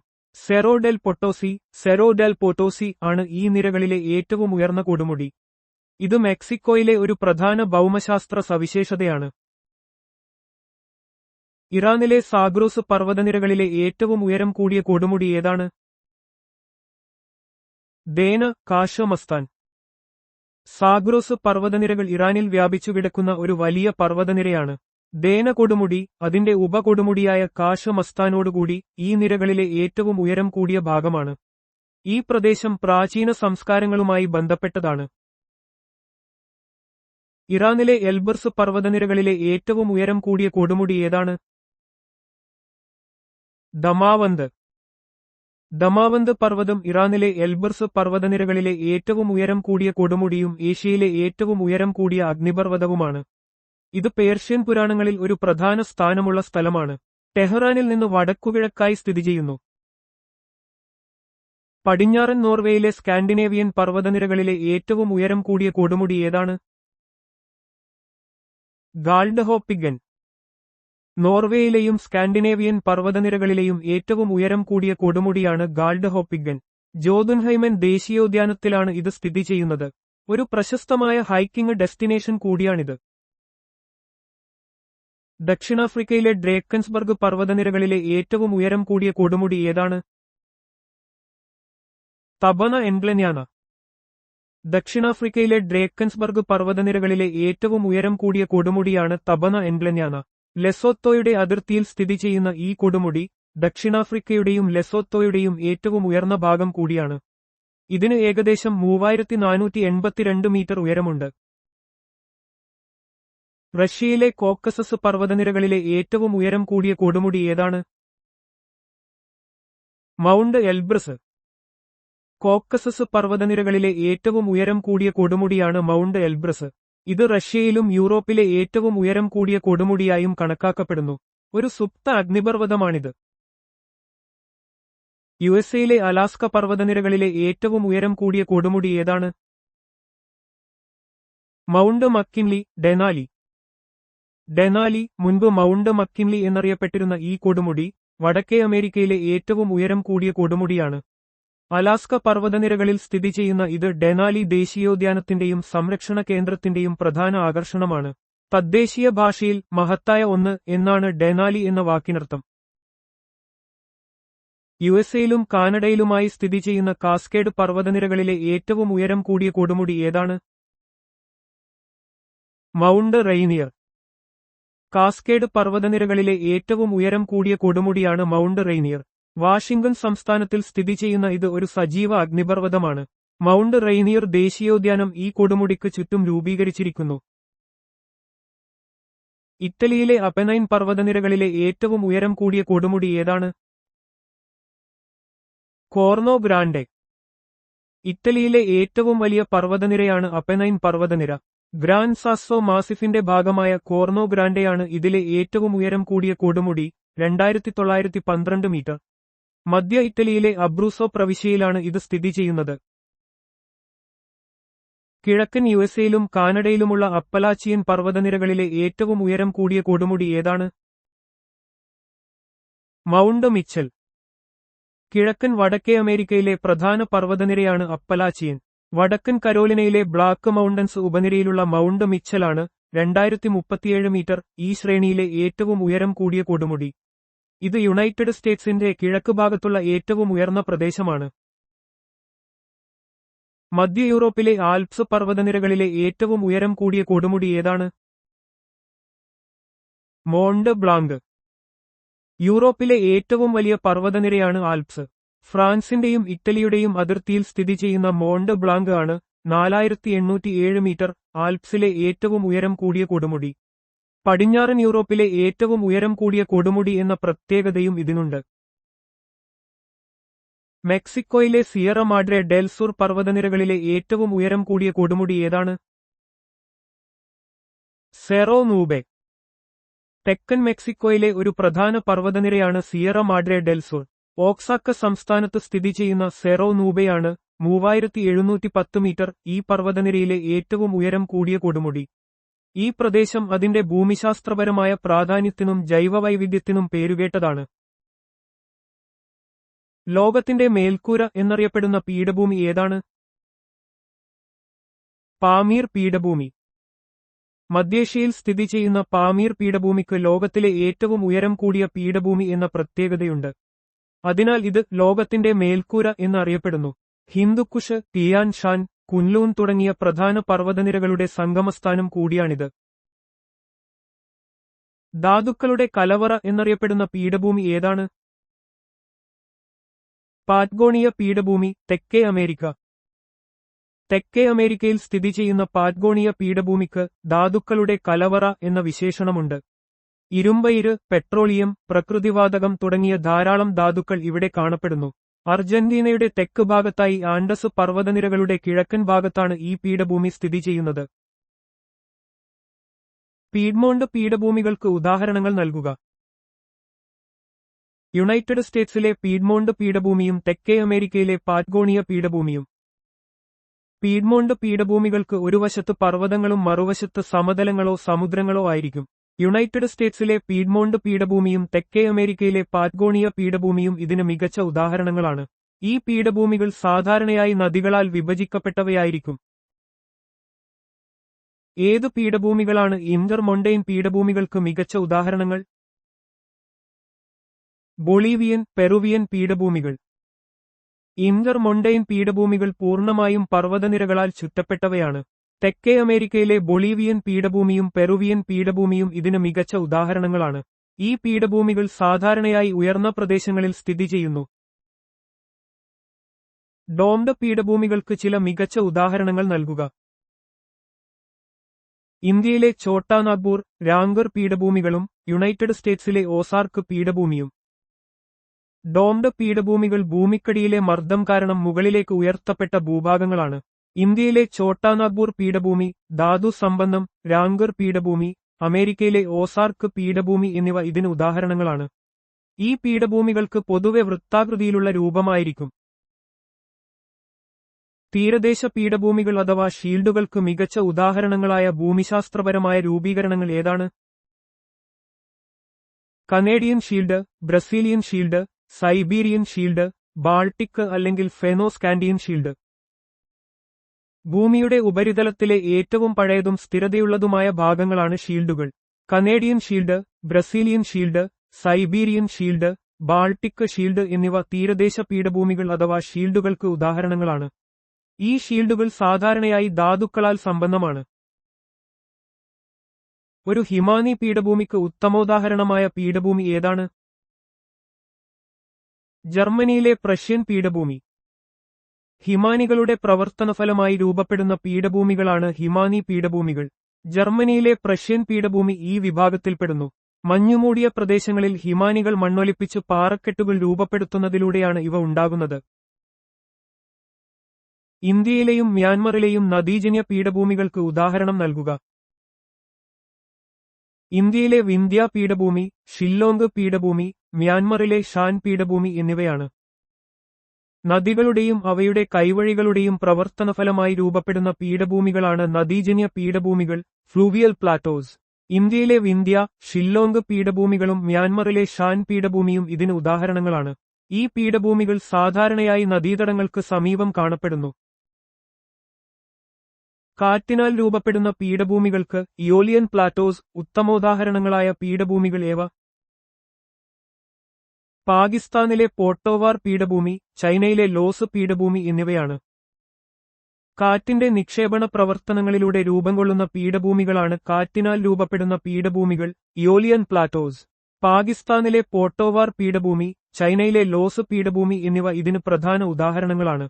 കാറ്റിലൂടെയുള്ള മണൽ, എക്കൽ എന്നിവയുടെ നിക്ഷേപമാണ് ഈ പീഠഭൂമികളുടെ രൂപീകരണത്തിന് കാരണം.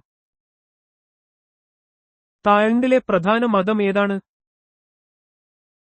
ബുദ്ധമതം. തായ്ലൻഡിൽ ബുദ്ധമതമാണ് പ്രധാനമായും പിന്തുടരുന്നത്. രാജ്യത്തിന്റെ സംസ്കാരത്തിലും ജീവിതരീതിയിലും ബുദ്ധമതത്തിന് വലിയ സ്വാധീനമുണ്ട്. 90% ജനങ്ങളും ബുദ്ധമത വിശ്വാസികളാണ്. ടോഗോയുടെ തലസ്ഥാന നഗരം ഏതാണ്? ലോം. പശ്ചിമ ആഫ്രിക്കൻ രാജ്യമായ ടോഗോയുടെ തലസ്ഥാനവും ഏറ്റവും വലിയ നഗരവുമാണ് ലോം. ഗൾഫ് ഓഫ് ഗിനിയയുടെ തീരത്താണ് ഈ നഗരം സ്ഥിതി ചെയ്യുന്നത്. ടോഗോയുടെ ഔദ്യോഗിക കറൻസി ഏതാണ്? West African CFA franc. Togo ഉൾപ്പെടെ പശ്ചിമ ആഫ്രിക്കയിലെ 8 സ്വതന്ത്ര രാജ്യങ്ങൾ ഉപയോഗിക്കുന്ന കറൻസിയാണ് West African CFA franc. French കോളനികളായിരുന്ന രാജ്യങ്ങൾക്കിടയിൽ സാമ്പത്തിക സ്ഥിരത നിലനിർത്താൻ ഇത് സഹായിക്കുന്നു. ടോഗോയുടെ ഔദ്യോഗിക ഭാഷ ഏതാണ്? ഫ്രഞ്ച്. ടോഗോ ഒരു മുൻ ഫ്രഞ്ച് കോളനിയായിരുന്നതിനാൽ ഫ്രഞ്ച് ഭാഷയാണ് ഔദ്യോഗികമായി ഉപയോഗിക്കുന്നത്.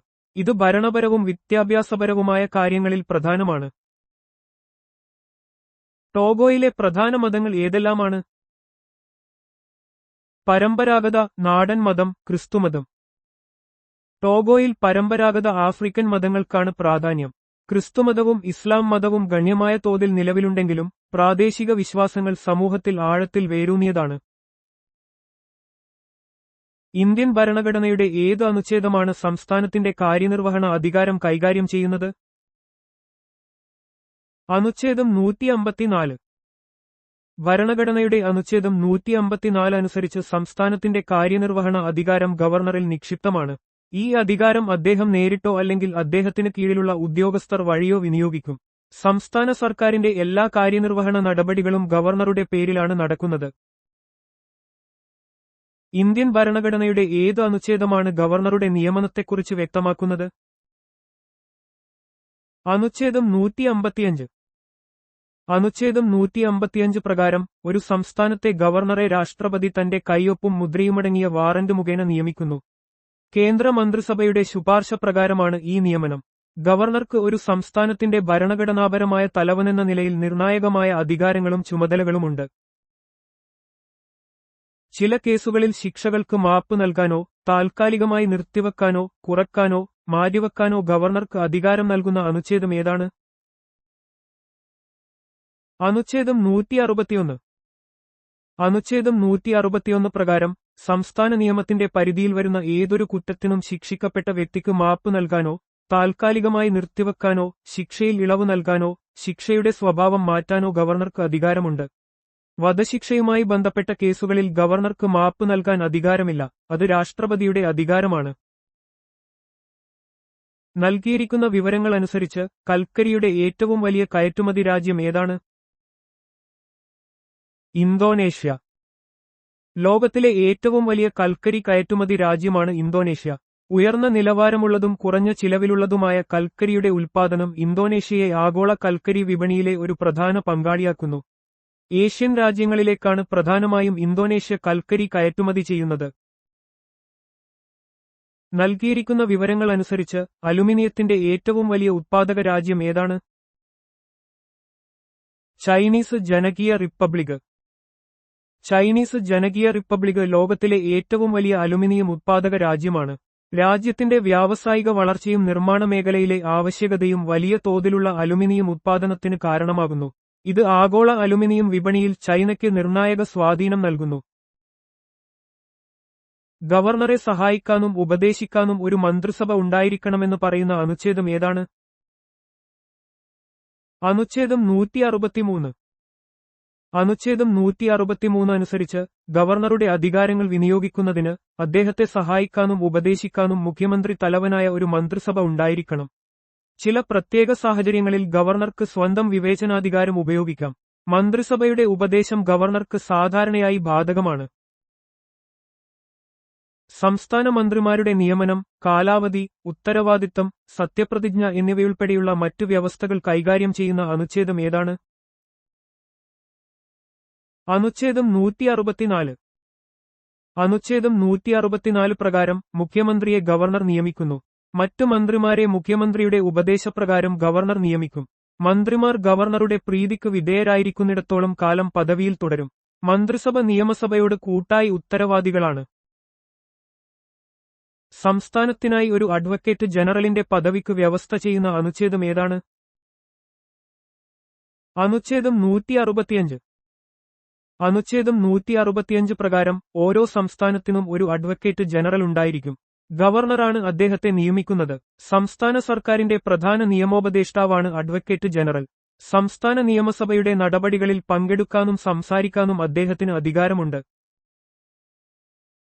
ഗവർണർക്ക് വിവരങ്ങൾ നൽകുന്നതുമായി ബന്ധപ്പെട്ട് മുഖ്യമന്ത്രിയുടെ ചുമതലകൾ രേഖപ്പെടുത്തുന്ന അനുച്ഛേദം ഏതാണ്? അനുച്ഛേദം 167.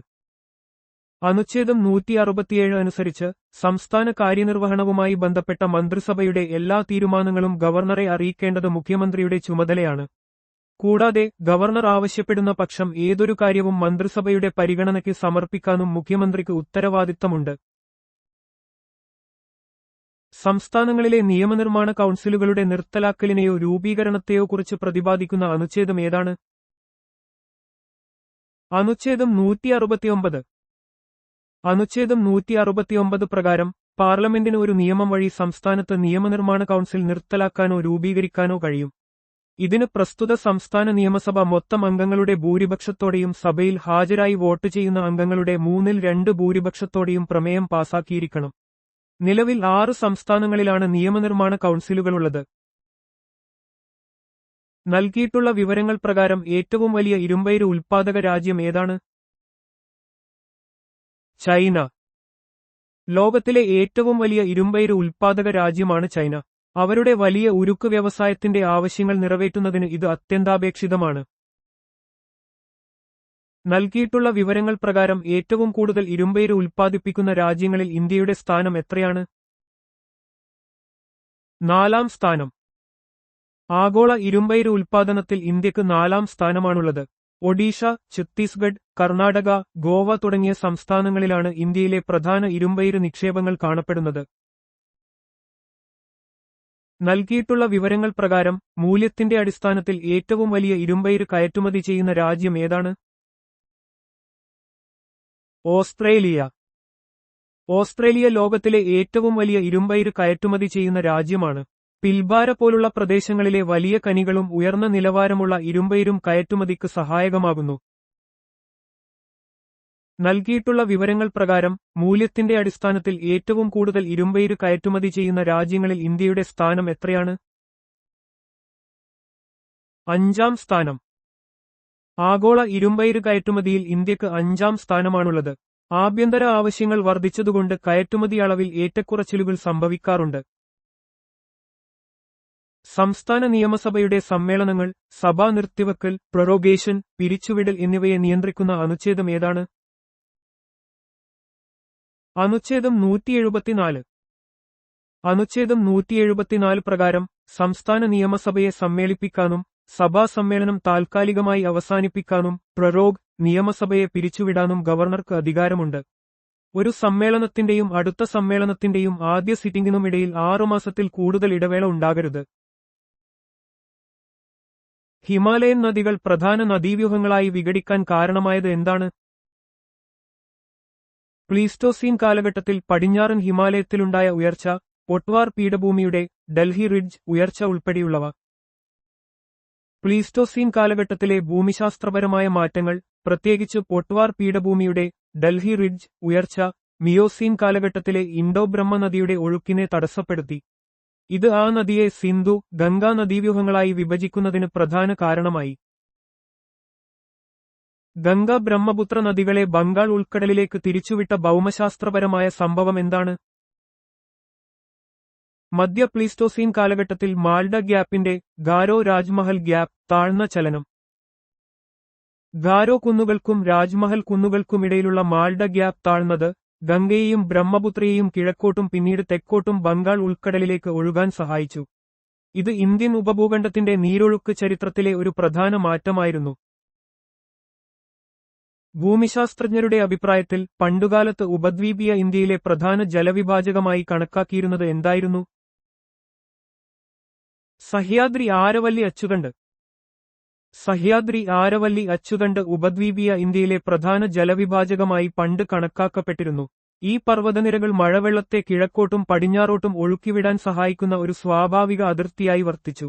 ഈ ജലവിഭജനം നദികളുടെ ഒഴുക്കിനെയും അവയുടെ നീർത്തടങ്ങളെയും നിർണയിക്കുന്നതിൽ വലിയ പങ്ക് വഹിച്ചിട്ടുണ്ട്. ഇന്ത്യൻ ഉപദ്വീപിന്റെ പടിഞ്ഞാറൻ ഭാഗം അറബിക്കടലിൽ മുങ്ങിപ്പോയത് എപ്പോഴാണ്? ഹിമാലയത്തിന്റെ രൂപീകരണത്തോടൊപ്പം ആദ്യകാല ടെർഷ്യറി കാലഘട്ടത്തിൽ. ഇന്ത്യൻ ഉപദ്വീപിന്റെ പടിഞ്ഞാറൻ ഭാഗം അറബിക്കടലിൽ മുങ്ങിയത് ആദ്യകാല ടെർഷ്യറി കാലഘട്ടത്തിലാണ്. ഹിമാലയ പർവ്വതനിരകളുടെ രൂപീകരണവുമായി ഈ സംഭവം ബന്ധപ്പെട്ടിരിക്കുന്നു. ഇത് ഇന്ത്യയുടെ ഭൗമശാസ്ത്രപരമായ ചരിത്രത്തിലെ ഒരു പ്രധാന പ്രതിഭാസമാണ്. ഇത് പശ്ചിമതീരത്തിന്റെ രൂപീകരണത്തിന് കാരണമായി. ഹിമാലയൻ നദികളും ഉപദ്വീപീയ നദികളും തമ്മിൽ അവയുടെ ഒഴുക്കിന്റെ സ്വഭാവത്തെക്കുറിച്ച് പ്രധാന വ്യത്യാസങ്ങൾ എന്തൊക്കെയാണ്? ഹിമാലയൻ നദികൾ വർഷം മുഴുവൻ ഒഴുകുന്നവയാണ്. അവയ്ക്ക് മഞ്ഞിൽ നിന്നും മഴയിൽ നിന്നും വെള്ളം ലഭിക്കുന്നു. എന്നാൽ ഉപദ്വീപീയ നദികൾ മൺസൂൺ മഴയെ ആശ്രയിച്ച് കാലികമായി മാത്രം ഒഴുകുന്നവയാണ്.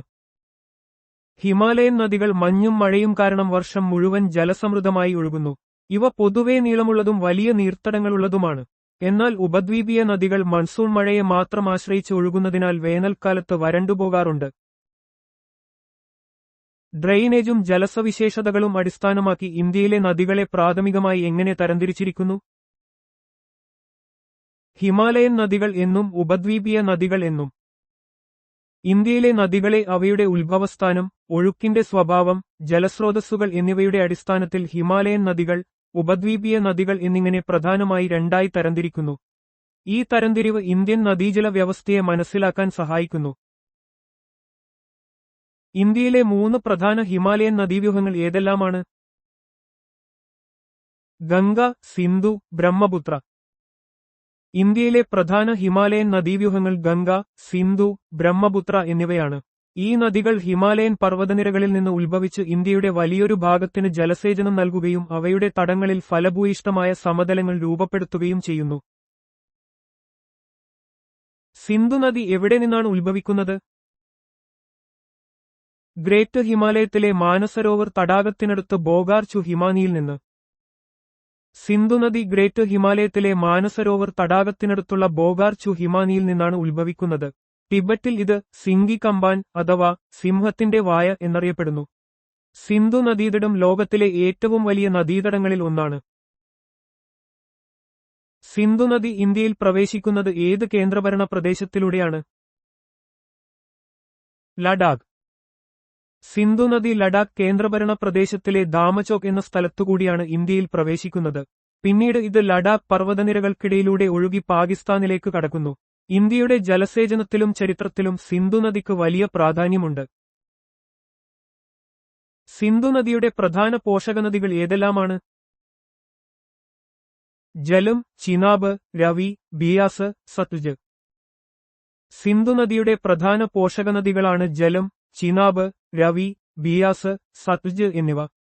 ഈ 5 നദികൾ ചേർന്നാണ് പഞ്ചാബ് മേഖലയ്ക്ക് പേര് നൽകിയിരിക്കുന്നത്. ഇവ സിന്ധു നദീതടത്തിലെ കൃഷിക്കും ജലസേചനത്തിനും നിർണായകമാണ്. സിന്ധു നദിയുടെ ഏറ്റവും വലിയ പോഷകനദി ഏതാണ്? ചിനാബ്. സിന്ധു നദിയുടെ ഏറ്റവും വലിയ പോഷകനദിയാണ് ചിനാബ്. ഇത് ഹിമാചൽ പ്രദേശിൽ ചന്ദ്ര, ബാഗ എന്നീ 2 അരുവികൾ ചേർന്നാണ് രൂപപ്പെടുന്നത്. ജമ്മു കാശ്മീരിലൂടെയും പഞ്ചാബിലൂടെയും ഒഴുകുന്ന ചിനാബ് സിന്ധു നദീവ്യൂഹത്തിലെ ജലവിതരണത്തിൽ പ്രധാന പങ്ക് വഹിക്കുന്നു. സിന്ധു നദീജല കരാർ എപ്പോഴാണ്, ഏതൊക്കെ രാജ്യങ്ങൾ തമ്മിലാണ് ഒപ്പുവെച്ചത്?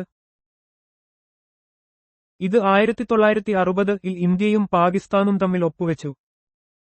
സിന്ധു നദീജല കരാർ 1960 സെപ്റ്റംബർ 19 ഇന്ത്യയും പാകിസ്ഥാനും തമ്മിൽ ലോകബാങ്കിന്റെ മധ്യസ്ഥതയിൽ ഒപ്പുവെച്ച ഒരു ജലവിതരണ കരാറാണ്. സിന്ധു നദീവ്യൂഹത്തിലെ നദികളുടെ ജലം ഇരു രാജ്യങ്ങളും തമ്മിൽ പങ്കിടുന്നതിനുള്ള വ്യവസ്ഥകൾ ഈ കരാർ നിശ്ചയിക്കുന്നു.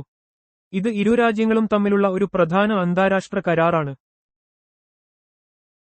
1960-ലെ സിന്ധു നദീജല ഉടമ്പടി പ്രകാരം സിന്ധു നദിയുടെ ആകെ ജലത്തിന്റെ എത്ര ശതമാനം ഇന്ത്യക്ക് ഉപയോഗിക്കാം? 20%. സിന്ധു നദീജല ഉടമ്പടി 1960-ൽ ഇന്ത്യയും പാകിസ്ഥാനും തമ്മിൽ ലോകബാങ്കിന്റെ മധ്യസ്ഥതയിൽ ഒപ്പുവെച്ചതാണ്. ഈ ഉടമ്പടി പ്രകാരം കിഴക്കൻ നദികളായ രവി, ബിയാസ്, സത്ലജ് എന്നിവയുടെ പൂർണ്ണ നിയന്ത്രണം ഇന്ത്യക്കാണ്.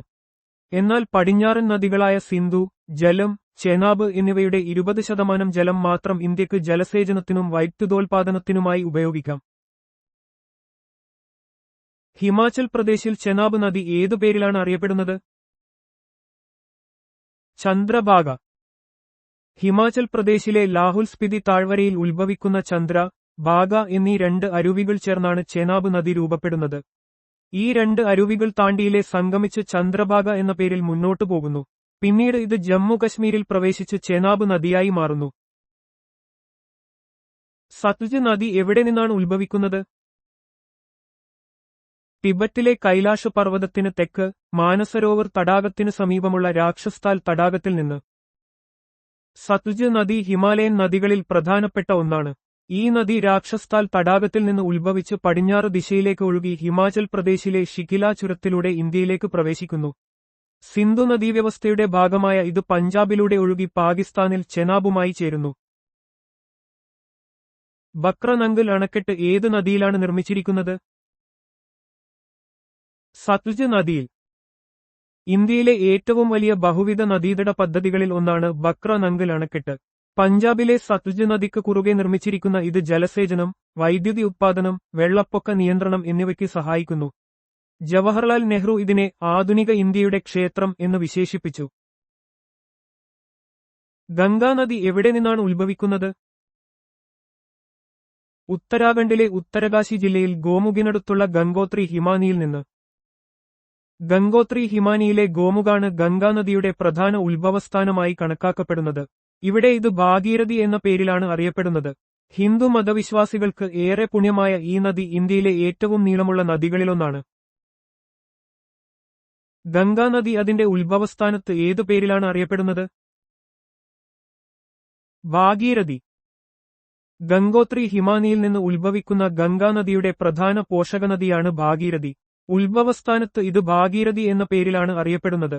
ദേവപ്രയാഗിൽ വെച്ച് അളകനന്ദയുമായി ചേരുമ്പോഴാണ് ഇത് ഗംഗാനദിയായി മാറുന്നത്. മന്ദാകിനി നദി അളകനന്ദ നദിയുമായി ഏത് സംഗമസ്ഥാനത്താണ് ചേരുന്നത്? രുദ്രപ്രയാഗ്. പഞ്ചപ്രയാഗുകളിൽ ഒന്നാണ് രുദ്രപ്രയാഗ്. ഇവിടെ മന്ദാകിനി നദി അളകനന്ദ നദിയുമായി സംഗമിക്കുന്നു. കേദാർനാഥിൽ നിന്ന് ഉത്ഭവിക്കുന്ന മന്ദാകിനി നദി അളകനന്ദയുമായി ചേരുന്ന ഈ സംഗമസ്ഥാനം ഹിന്ദുമതത്തിലെ പ്രധാന തീർത്ഥാടന കേന്ദ്രങ്ങളിൽ ഒന്നാണ്. അളകനന്ദയും ഭാഗീരഥിയും ഏത് സംഗമസ്ഥാനത്താണ് ചേർന്ന് ഗംഗാനദിയായി മാറുന്നത്? ദേവപ്രയാഗ്. ഗംഗാനദി രൂപപ്പെടുന്ന പ്രധാന സംഗമസ്ഥാനമാണ് ദേവപ്രയാഗ്. ഉത്തരാഖണ്ഡിലെ പഞ്ചപ്രയാഗുകളിൽ ഒന്നായ ഇവിടെ വെച്ചാണ് ഭാഗീരഥി നദി അളകനന്ദ നദിയുമായി സംഗമിച്ച് ഗംഗാനദിയായി മാറുന്നത്. ഇത് ഹിന്ദുമതത്തിലെ ഒരു പുണ്യസ്ഥലമായി കണക്കാക്കപ്പെടുന്നു. ഏത് നഗരത്തിനടുത്താണ് ഗംഗാനദി സമതലങ്ങളിലേക്ക് പ്രവേശിക്കുന്നത്? ഹരിദ്വാർ.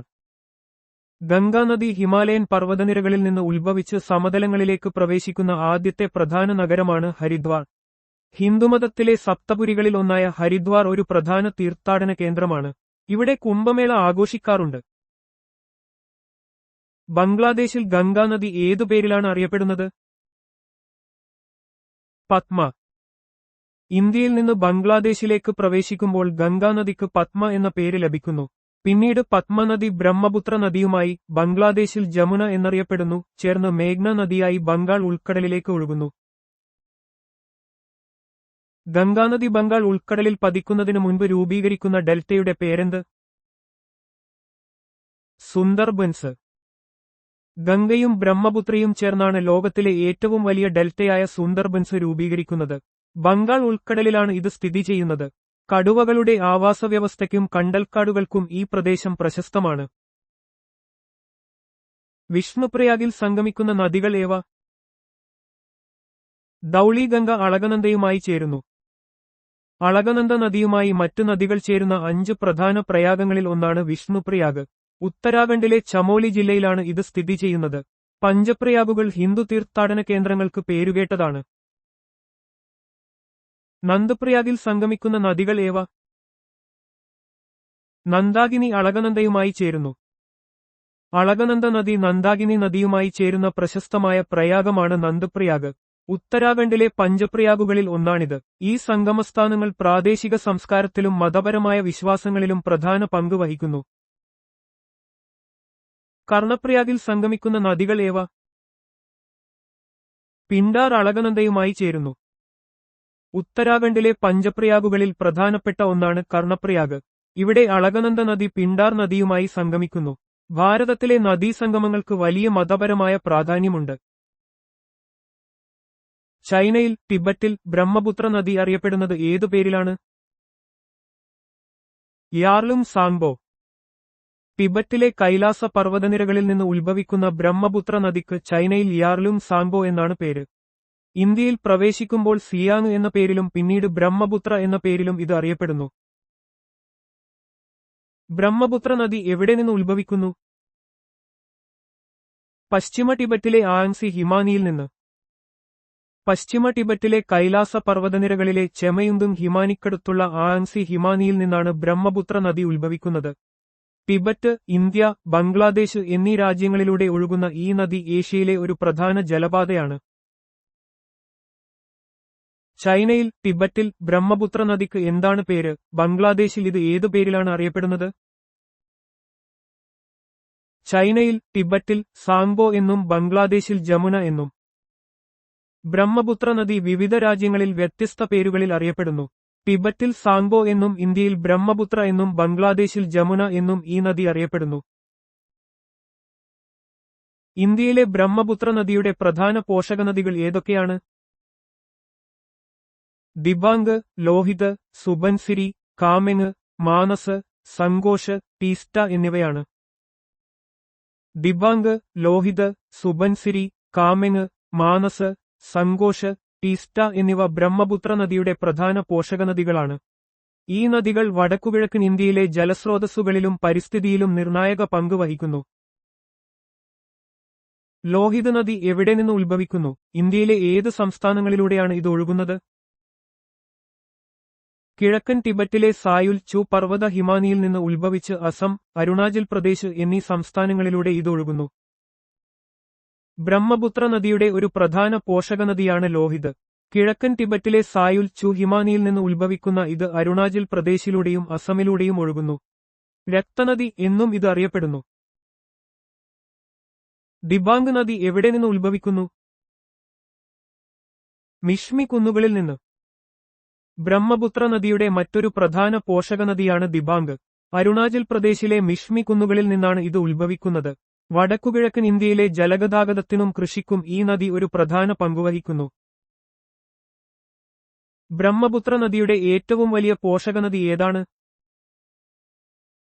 സുബൻസിരി. സുബൻസിരി നദി ബ്രഹ്മപുത്ര നദിയുടെ ഏറ്റവും വലിയ പോഷകനദിയാണ്. ടിബറ്റിൽ നിന്ന് ഉത്ഭവിക്കുന്ന ഈ നദി പ്രധാനമായും അരുണാചൽ പ്രദേശിലൂടെയും അസമിലൂടെയും ഒഴുകി ബ്രഹ്മപുത്രയിൽ ചേരുന്നു. അപ്പർ സുബൻസിരി ജലവൈദ്യുത പദ്ധതി ഈ നദിയിലാണ് സ്ഥിതി ചെയ്യുന്നത്. നാഗാലാൻഡിലെ ഏത് പർവ്വതനിരയിൽ നിന്നാണ് ധൻസിരി നദി ഉത്ഭവിക്കുന്നത്? ലൈസാങ് പർവ്വതനിരയിൽ നിന്ന്. നാഗാലാൻഡിലെ ലൈസാങ് പർവ്വതനിരകളിൽ നിന്ന് ഉത്ഭവിക്കുന്ന ധൻസിരി നദി ബ്രഹ്മപുത്രയുടെ പ്രധാന പോഷകനദികളിലൊന്നാണ്. നാഗാലാൻഡ്, അസം എന്നീ സംസ്ഥാനങ്ങളിലൂടെ ഒഴുകുന്ന ഈ നദി ഡിമാപൂരിന് സമീപം ബ്രഹ്മപുത്രയിൽ ചേരുന്നു.